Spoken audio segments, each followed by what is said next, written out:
to the Leeds Lens. Apologies, we didn't have a stream over the weekend.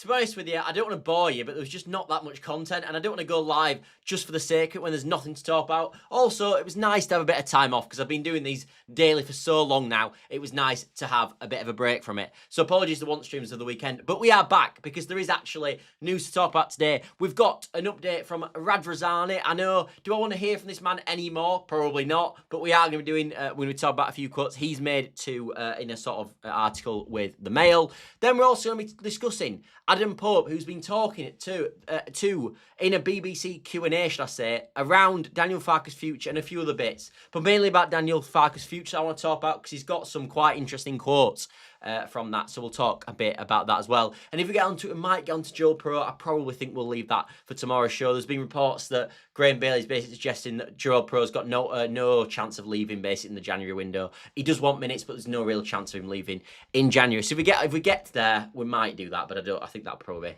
for tomorrow. But let's start with Radrizzani's situation then, and what he's been really talking about for today's video. All Leeds, in T... Have I read that wrong? In TOM has said, how are we doing? I'm good, mate. I'm good. It's nice to be back talking about Leeds again. But as I said, not much to talk about over the weekend. So yeah, we'll get on to Radrizzani and what he's been discussing then, the old sort of giffer that he is. But yeah, Radrizzani's basically been suggesting that a few things. He's first of all said that he sacked Bielsa too early and he shouldn't have sacked Bielsa in the first place.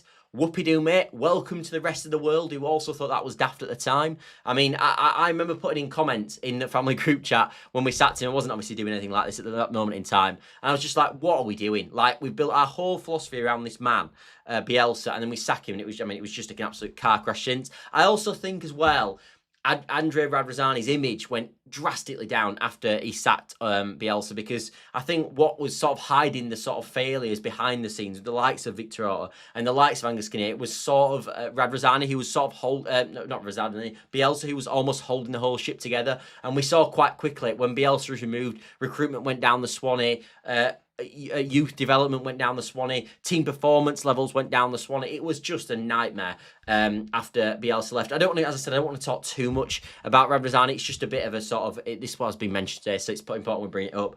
But yeah, that's what he'd been saying. He also said that he's got a decent relationship with Prague, something along them lines, and he's going to come back to Ellen Road this season. So if you want to see Radrizzani, you might see him at Ellen Road game this year. Do I really care? No, I don't. Does he want to make it useful about himself? Is that what we always think with Radrizzani? Yes. Is this him doing it again? Probably. Why does he always talk about Leeds United when he's left years ago now and no one really cares about him? Because he wants it all back, doesn't he, really? He wants to be involved in the Leeds United life, even though when he tried to do it himself, it wasn't a big success. I will say, though, with Radrizzani, like some of the others we had, the likes of Chilinos, Ken Bates, etc., he's not in that category. I mean, he may have got lucky with the Bielsa appointment, which I completely agree with. I think the fact of the managers we hired after was proof that actually we did get lucky with Bielsa, and the recruitment team weren't good at picking out managers. They just got lucky with Bielsa. But what I will say is he did bring Bielsa to the club, and Bielsa was fantastic for Leeds United, as we know. Rebuilt and been the best times sort of in my life supporting Leeds United at only 24 years old. Didn't really see Leeds United in semi-finals.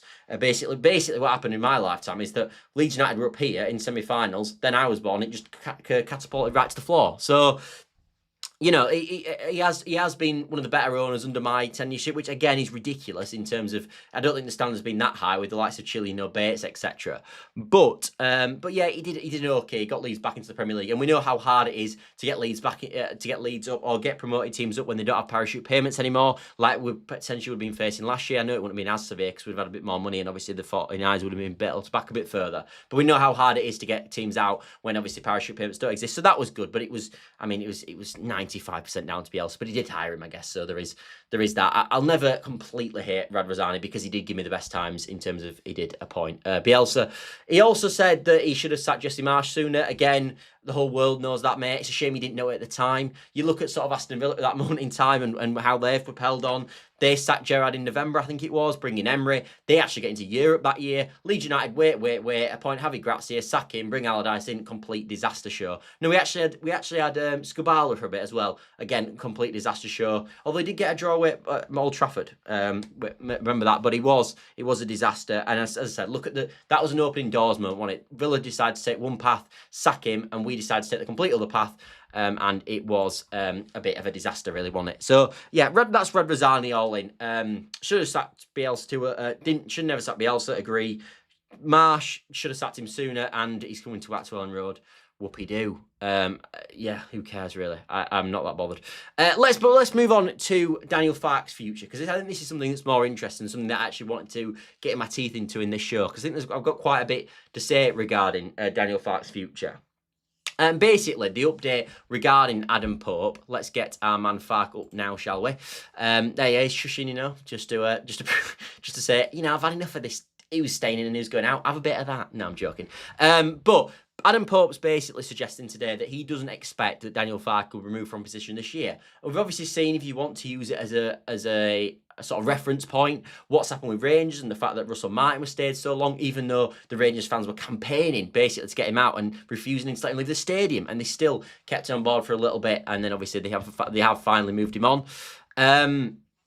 So yeah, I think with this situation, I just wanted to talk about sort of Daniel Farke and do a bit of a segment where we're at with Daniel Farke at this moment in time, because I think where I see it at this moment, and I think this is probably where a lot of Leeds fans are with it. I think in this fan base at this moment in time, we've got a lot of people. I think Farke sort of naturally divides opinions in the fan base. I really think he does. I think we've even got people in this channel, the likes of PSF and the likes of Easy, who are quite sort of staunch Farke. Well, not staunch Farke out, but they're not. They're constantly blaming for a lot of failures this season, and a few other things, and I think a lot of them would like him to be moved on. I think we've got a lot of Farke outers ready to go that he hasn't done enough bad yet to sort of voice that opinion, but they're almost ready to jump on him. And I think where I'm at with it and my current stance is, Farke in the first year was a clear failure for me. That team should have got promoted, it didn't. But when you don't get promoted and you've got to look at scenarios and what's best for the club at that moment and sort of and how the job was actually done, yes, he didn't get promoted, and that would have been a failure. At the start of the sheet, 49ers would have said, I am sure of this, the 49ers would have said, I know there was points at the time where it was like, it's a 3-year plan to get out of the Championship. Nonsense. You look at the way they attacked that window, how much we spent, how much wage we spent. They wanted to get promoted first year, and I'm sure that would have been Daniel Farke's rhetoric to get this team up first year. And you saw what happened in the first year, and obviously we blew up at the end, and we ended up bottling the playoffs to Russell Martin's team. I do think we probably should have won that final, but regardless of the point, we obviously got 90 points though. And that is, I think, what bear in mind. I think that's obviously what kept him in a job. And you look at sort of what's happened with Sheffield United and Wilder, and the fact that he got 90 points, 92 if you take off the 2 points that he obviously tried to do all last season. And you look at where they are now, and obviously reappointed Chris Wilder. I don't think that would have happened with Farke. But my point is with Daniel Farke, yes, the first year was a failure, and I think if you wanted to move him on then, you could have done. I think that would have been acceptable. But I would have looked at it like the 49ers did and gone, we're so close, and just a bit more sprinkle of quality and a few more players that he wanted, and we might just get over the line. And then you look at the next year, he did get over the line. Even the most Daniel Farke haters, and I know we've got people, as I said, that really don't like Farke in this fan base, would accept that Daniel Farke second year, you can't moan. You cannot moan. We've won the league. He can't do any more. 100 points, won the league. Would have had the best defence ever in Championship history if it wasn't for Burnley having the best defence ever in Championship history that same season. Any other year, that would have been the best defence ever. And also, we scored a ton of goals. I think we scored the most goals ever in a season for Leeds United in the history. So it was a fantastic season last year. Nobody can sort of slap Daniel Farke off for that.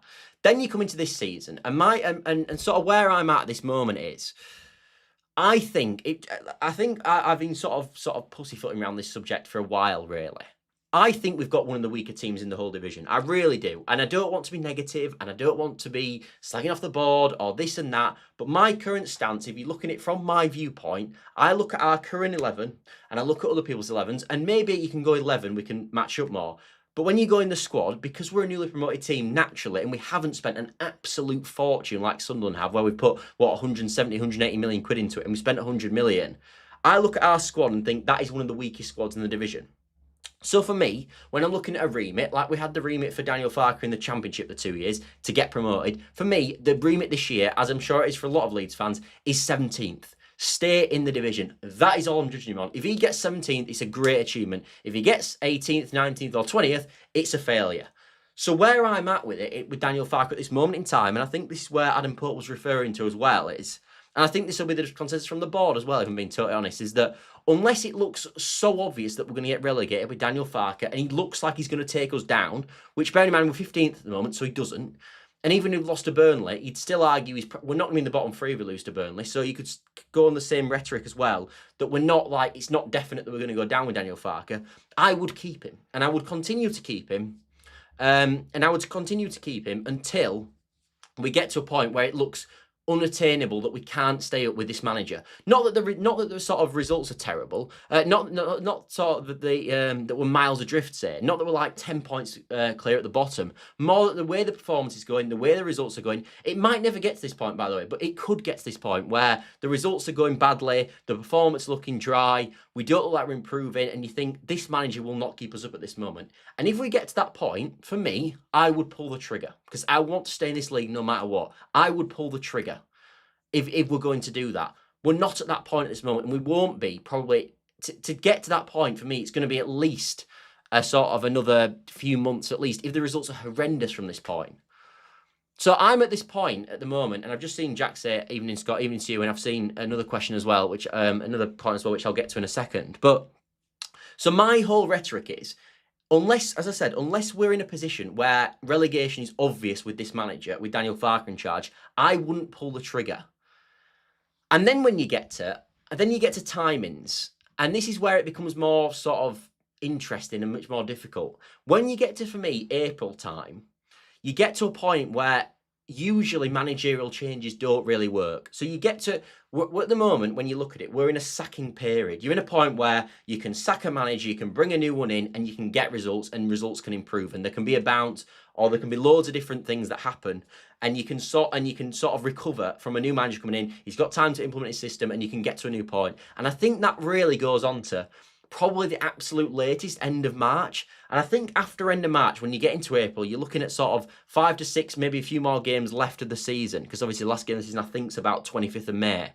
So you get to that point of the season, and you're sort of at a point then where you're past the sacking period, and then you're in a point where it's like, do we stick with Daniel Farke now, or do we move him on? And that's where you're in a sacking point. And then after that, you're sort of like, well, for me, no manager makes a huge difference. You might try get a bounce. It doesn't usually work. I look at sort of Leicester with Dean Smith when they got relegated, even with a good squad. You look at Leeds with Allardyce, didn't work. None of this worked. So where I'm at with it at the moment is, I will continue to stick with him until it looks like it's unattainable. And then when you get into April, if he still hasn't been sacked and it hasn't looked at any point like it's going to be unattainable, I wonder if you're going to stick with him to the rest of the season. I think that's where I'm at with it at this moment in time with Daniel Farke. And it's not because I'm obsessed with Farke and I love everything about him, like I think some of you guys think. But it's not because I absolutely despise him and I think he's the worst manager I've ever had either. I'm somewhere in between. I'm in a natural lull in the middle, I guess. So that's where I'm at. The only question I've got is, when we get to later on in the season, to sort of April time onwards as well, my question would be, do you stick with Daniel Farke then? Because you know you've got a really good chance that he gets you back out of the Championship if worst case scenario happens and we do go down. We know Daniel Farke is fantastic in the Championship. If he gets us to that point, do you keep him in charge to then re-have him in the Championship? I probably wouldn't do that personally. I'd probably move him on and just gamble that we can get us up and gamble that we can stay in the league by getting a new manager in. But some people would say, and the 49ers might look at it and go, we're not going to move him on now because it's got so late. He's done a reasonable job, hence he hasn't been sacked yet. And now we're at a point where we stick with him and he either takes us down and we have him in the Championship and he hopes us to get back up, or we end up just sticking with him because, you know, we're not going to see a huge change. I think that's where it becomes a bit of a tricky line. Then the other point to that as well is, which I think is quite interesting. I'm glad we're not in this position yet, but it'll be interesting at the time, is that if we do go down with Daniel Farke and we do stick with him, there's a lot of people that then go, well, we should just stick with him because he's in the Championship. The problem potential you'll have with that is, on paper, that looks really good. But if Daniel Farke manages a team that gets relegated, it will damage his stock to a huge level in this fan base. No matter what we think, it will really damage his stock. And there will be a lot of people in the fan base going, we need to sack this manager now. And then we get to the end of the season, and if he's taken us down, that will be a rhetoric in the fan base for sure. So can Daniel Farke recover from a relegation and still manage next season? And I think that's where you become on a tricky line. Because even though it looks good on paper, is the damage done by the season of relegation to the point where you can't, where you've got to move him on? So that's where it becomes tricky. So, but we're not in that situation yet, so I don't need to talk about that yet because we're not there. But I think that could be something that's quite interesting. Anyway, let's get into your guys' questions. I'd keep him if we went down, but if we go down, you'd imagine he'd already be gone. I know that's a question, but if you get to that point, I think it's interesting. Yeah, we learned that from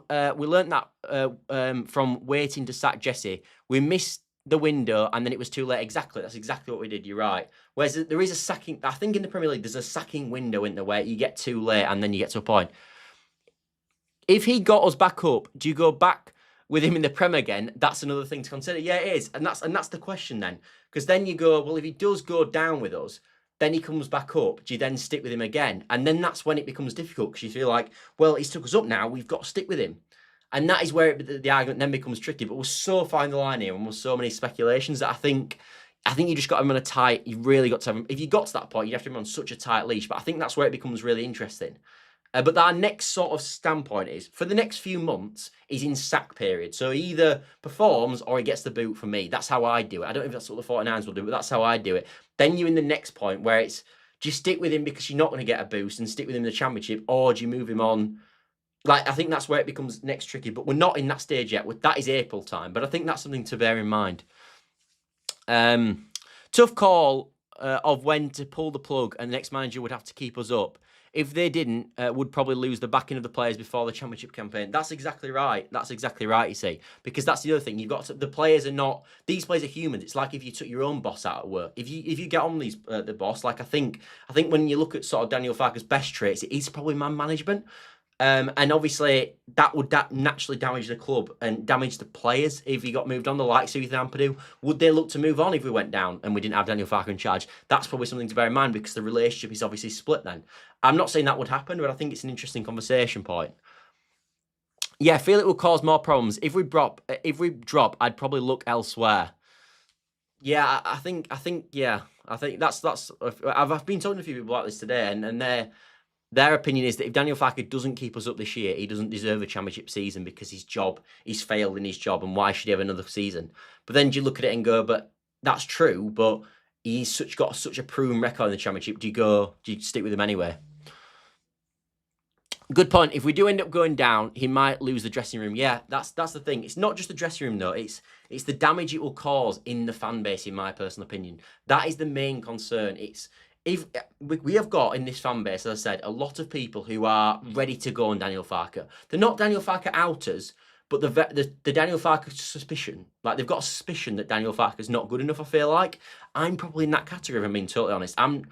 He's doing well at the moment, but I'm not like sold on him as a brilliant manager. That's not where I'm at. I'm sort of thinking he's doing all right, and I'm impressed with the way he's adapted this season. I think he's made mistakes at times, but I think he's done a lot right. In fact, I think we're more competitive than I thought we would be, if I'm being totally honest. But I think that is going to be the question. But I think we've got a lot of people ready to stick that knife in on Daniel Farke. It's just the results haven't been bad enough to the point where they can start fully sticking it and there's a real movement. Because you even saw after the Sheffield Wednesday game, we obviously had that bad result against Arsenal, and then we had the bad result against Wednesday, and there was a huge movement to obviously move Daniel Farke on in the fan base. You saw it all over Twitter. It's just get him out now, and I think that showed to me, and I knew it anyway, really, that people are ready to go. It's just never been bad enough to the point where people go, yeah, now we've got to move him on. But I do think if we do end up going down, that will be a huge majority. I think if we go down, you're looking at probably 75+% of the fan base who probably want rid of Daniel Farke.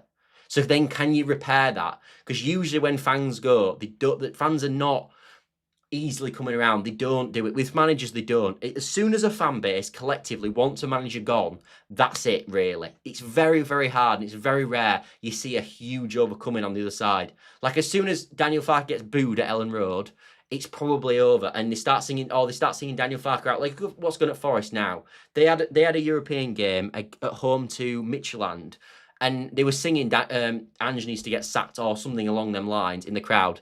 It's over. It's over at Forest with Ange, 100%, because that you can't usually recover from that. And I wonder if we get to a point where we do end up going down this year, hopefully this is nonsense conversation, but if we do end up going down this year, are we going to be in a situation where it's untenable because so many of the fans just want rid of him and want a new start?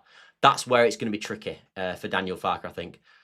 So for me, that's where you think, well, can he do a good job? Because then obviously if it's massively toxic when we do get relegated, Do you look at it and go, well, it's too toxic and that environment won't get Leeds United back up, and therefore Daniel Farke is the wrong manager anyway, and you've got to remove him for that reason? I'm not saying that's true, but I think it's interesting. Agreed, Scott. It would be hard to come back from. He's already had a heavy critics even last season. Yeah, you're right, and he had massively heavy critics in the first season as well. I think most of us have our Farke doubts without necessarily hating him and wanting him out. I think you're completely right. Freshly squeezed Diffie. Yeah, I think you're absolutely right. I think you're absolutely on the money. That's where I'm at. I think yeah, majority of the fan base are in a position with Daniel Farke where they see potential weaknesses, but he hasn't done enough yet to go, yeah, we need to pull the trigger on him, because the results are not bad enough. But I think they are. I think as a collective, there is people ready to go on Daniel Farke. Probably more so than I am, in truth. And you can tell that because we've actually already got people who would want him out anyway. Like, you look at the difference between when we had Bielsa in charge to now. No, but at the end, when Bielsa got sacked, I think a few of the fan base want him out. I think maybe 30%. I think if the results were like that under Daniel Farke, you might even be looking at something like 80-90% that want him gone. Genuinely, I think that's likely. I think if we were getting beat 6s and 7s like we were at the end, and even saw a clip today when we lost 7-0, and I actually went to that game when we lost 7. Do you remember losing 7-0 away at Man City? I know they're a good side, but God, it was bad. I was sat in the home end as well, of all places to be. Couldn't be any worse. In fact, I was sat with my brother, and after about the 4th goal, obviously you're in the home end, so you don't want to get a beat up. So you like stand up when they score. I'm not bloody celebrating, but they stand up. But then it got to a point where after about the 4th, I was thinking, do you know what it is? These are all plastic fans anyway, we're being totally honest. I'm not standing up anymore if they score, sod this. And I should have gone home, in truth. Anyway, that's a completely irrelevant story. But what I'm saying is, I think if we got to that point with Daniel Farke, there'd be so many wanting him gone, I think. So I don't actually think Adam Pope's right on this. I think it's an interesting take, but I think if it came to shove, I think the fans would be ready to go, if I'm being totally honest. Anyway, that's where I'll leave it today. I want to do shorter ones when we're in the break, because I don't want to roll it out loads when obviously there's not loads to talk about. Was a rough run, that, Scott. Can only lose 3 points anyway. It's true. But yeah, thanks all for watching, as always, and apologies if there weren't any over the weekend. I said I don't want to roll out content for the sake of it, and we can talk about topics, but there's only so many topics there exists. But I will be back tomorrow as we finally get to build up towards, which is a huge game for Leeds United, by the way, this Burnley game at the weekend. Probably the biggest game of the season, in my opinion. First newly promoted team. I think Leeds United are on the borderline at the moment, where you beat Burnley and everyone's going, wow, what a start. You lose to Burnley and everyone's thinking, it's not quite as good as I first thought now. So I think it's a huge, easily the biggest game of the season so far. And it's this weekend. So finally, we've got a game to build up to. Last week was the worst, wasn't it? When you're sort of like, all right, game's done, but we want the next game after Spurs. Like, we played well, we didn't quite get it. Like, where's the next game? Oh, it's England. Damn it. But yeah, so I think this is I think this week's going to be really exciting the more we get into the build-up for the Burnley game. But obviously, we'll be back tomorrow, as there's more Leeds United news, of course. So I'll see you later, everybody. Bye for now, and I hope you've enjoyed the stream as always. And if you have got to this point, if you could drop a like, subscribe, all that good stuff, does massively help the channel, because I'm only a small channel, so likes hugely affect it. So any one like that you could add is really beneficial to the channel. So if you could do that, it would